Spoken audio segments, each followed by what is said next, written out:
আসসালামু আলাইকুম রহমতুল্লাহি অবরাকাত। দর্শক ও শ্রোতা, আমরা গিয়েছিলাম সেই 2022-এ আল্লাহ রব্বুল আলমিনের জন্য তাবলিগ করতে।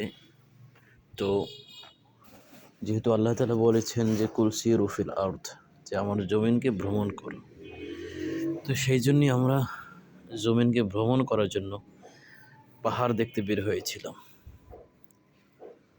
ওয়া ইলাল জিবালি কাইফা নুসিবাত, যে আল্লাহ কোরআনে বলেছেন পাহাড় কিভাবে স্থাপন করা হয়েছে তা লক্ষ্য করো এবং চিন্তা করো। তো আমরা দাওয়াত ও তাবলীগের গাশতের নিয়তে বের হয়েছিলাম মূলত, যে আল্লাহ তাআলার কুদরত দেখব এবং আল্লাহ তাআলার সৃষ্টি নিয়ে চিন্তা করব। তো দেখতে পাচ্ছেন সিলেট জেলার জাফলং যে জায়গাটি আছে, কোন থানার মধ্যে পড়ছে সেটা ভুলে গিয়েছি। তো আমরা গোলাপগঞ্জ থানায় ছিলাম, সেখান থেকে সম্ভবত 10-12 জন সাথে একটা লেগুনা নিয়েছি।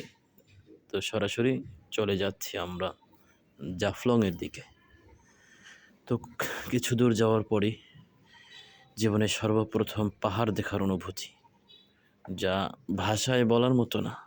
কি সুন্দর, সুবহানাল্লাহ! দেখতেই পাচ্ছেন আপনারা, বিশাল পাহাড়। মনে চায় যেন এখনই দৌড় দিয়ে গিয়ে পাহাড় ধরি।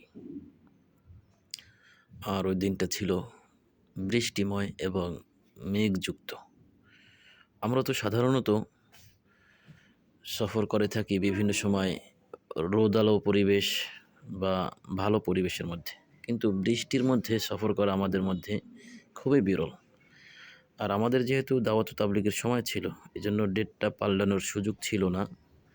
তাই আলহামদুলিল্লাহ আমরা এই বৃষ্টির মধ্যেই রওনা হয়ে গেলাম। আল্লাহ তাআলার কুদরত দেখতে দেখতে চলছি, আর বারবার চিন্তা করছি যে আল্লাহ তাআলা কত সুন্দর করে এই দুনিয়াকে বানিয়েছেন। আল্লাহ তাআলা না জানে দুনিয়ার মধ্যে আরও কত নেয়ামত রেখে দিয়েছে। দেখতে পাচ্ছেন একেবারেই কাছে, খুব কাছে পাহাড়। তবে দুঃখজনক হইল যে এই পাহাড়গুলো সব আমাদের চিরশত্রু ভারতের বর্ডারে। জানি না, হয়তো তারা স্বাধীনতার সময় আমাদের থেকে ছিনিয়ে নিয়ে গেছে। আমরা ছোট জাতি, আমাদের দুর্বল ভেবে দুর্বল বানিয়ে ওরা জোর করে নিয়ে গিয়েছে।